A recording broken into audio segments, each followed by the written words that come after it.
that, Mr. Man. They also call them cereals. So I am interviewing Josh Nasser on his serial, Crimble Bimble's Grimble Time. So Josh, where'd you get the idea for Crimble Bimble's Grimble Time?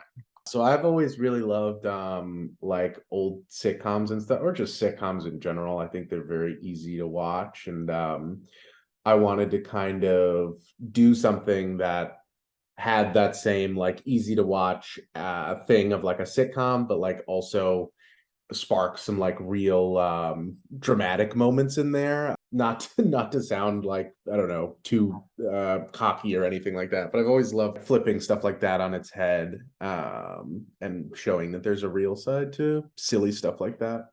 Great. When you say old time sitcoms, can you give us examples of things that might have been your inspiration? Yes, yes. So like, I mean, Full House is like a classic. Family Matters. Oh my God, my head like exploded for 2 seconds. I think Family Matters was the biggest inspiration for me. I feel like that sitcom is very fun and very silly and has like a nerd character that you end up following who wasn't even the main character to begin with. But yeah, I loved Family Matters. When I was a kid, I used to watch a lot of George Lopez, although I don't know if that it translates in this that much. I don't think it does, but Family Matters, I think, was the biggest inspiration. Is Urkel like an inspiration specifically, or what would you say the relationship is in your writing to Urkel as a character, as a monolithic character? I don't know. I just love that I feel like in sitcoms, like he is so over the top in that role, which is so interesting to me that like a lot of sitcoms will just have these characters that are just like insane and you just follow them. I don't know. I guess I don't, I guess that's the answer to that question. I don't really have like a strong answer on that. I don't know. That's cool. That's totally cool. So you talked about subversion, about Mhm. how you're taking the sitcom and you like the easy to watch nature of it, and you want to do that, execute that sort of project, but also you're trying to subvert it. Do you want to talk a little bit about how you're subverting it, or what's happening with that? Yeah, sure. So halfway through, after the first like initial sitcom part, a character, we don't know if they die or not. They might die, but they're definitely in a coma. And the rest of the play is the cast sort of undering, like trying to figure out how to deal with that and move on with their lives, and also just like feel forced to exist in this silly space. And for some people, it's a lot easier than others. Whereas other people, like if this is your friend who went into a coma, you're obviously going to feel it. But if it's someone you don't really know that much, you're not really going to think that much about it. I mean, it's sad, but it's like, I'm here for a job, and also they're not dead. So like if they died, then maybe people would take pause more. But yeah, like having something very heavy happen during like an entertainment thing, and then seeing the entertainers have to like deal with that and exist in that space, I guess. Yeah, so as part of that, you have in the first episode, you had this incredible break. I mean, there's multiple levels of reality that you're playing with, but you had this, but even past that, you had this incredible break that, as far as a character, not taking it well, as it were.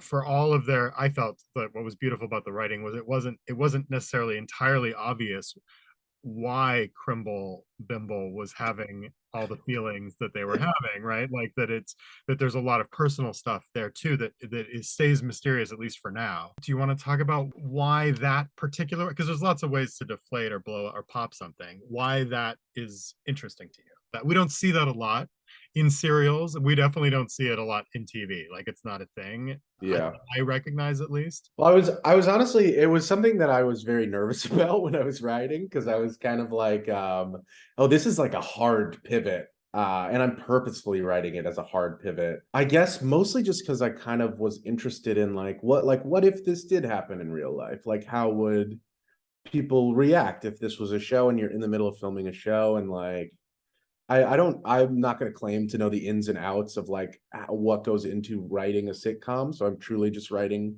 with the top of my intelligence here. But I wanted to see like, okay, if I was doing something stupid and then someone in the middle of that was like, hey, this person might have just died, what would I do? And I would probably drop everything. I would not focus on what's going on in front of me. I would be like, holy shit, someone might be fucking dead.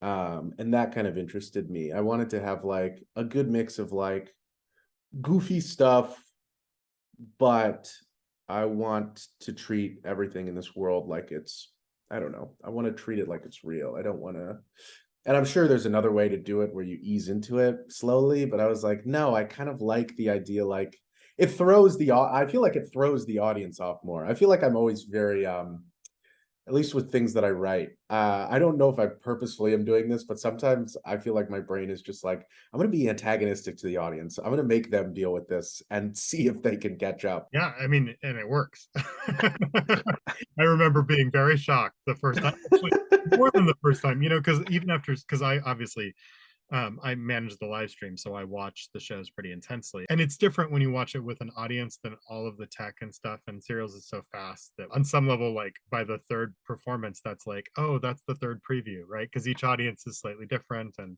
Yeah, really still feeling it out. But I even after the first one, I still felt it kept being shocking, which I thought yeah. was very, very successful. I mean, I felt some modicum of what I think the character was feeling as well. Of the Oh man, well, thank you. That's awesome. very successful.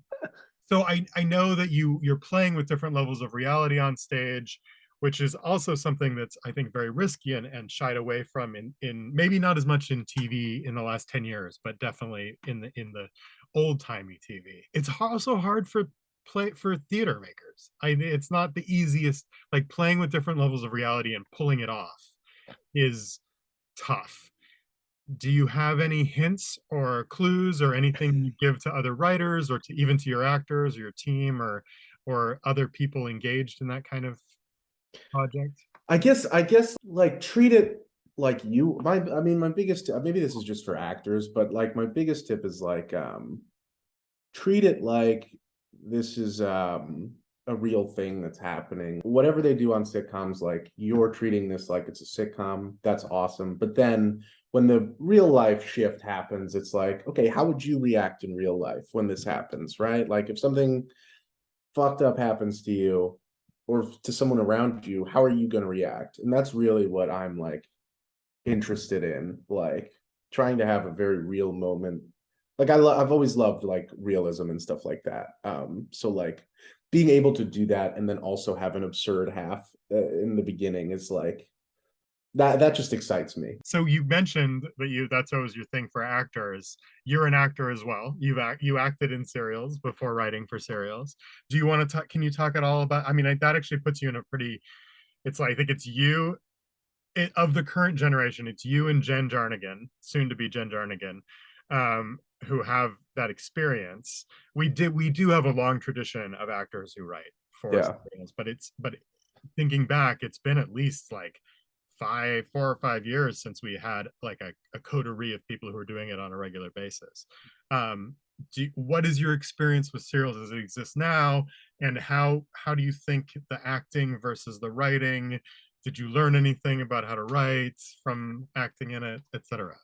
Yeah, it's interesting to think about.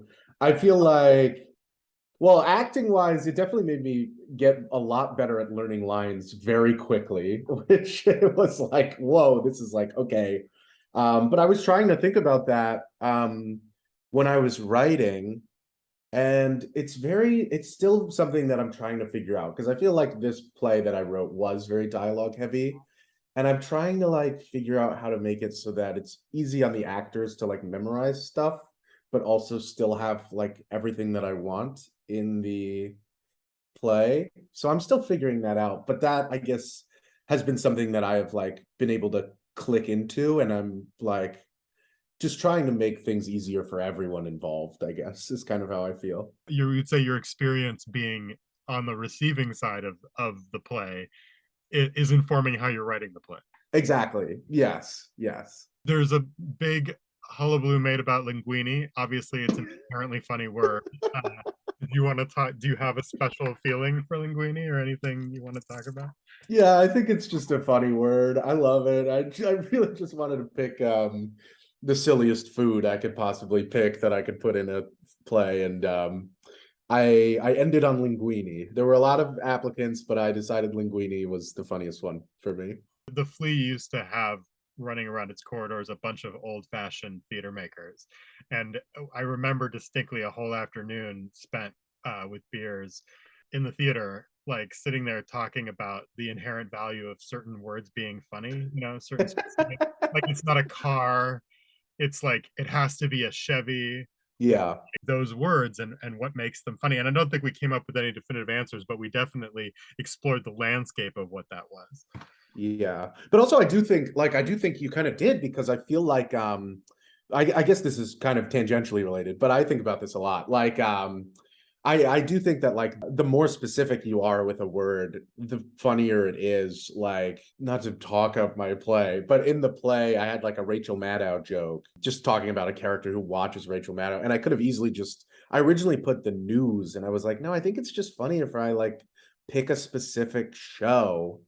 And I felt better because of it. So like I do think there is something to like picking a hyper specific word and then throwing that in there. So I agree. Yeah. The Rachel Maddow thing is interesting because I think there's it adds to the shock a little bit, because it brings the real world in, Yeah.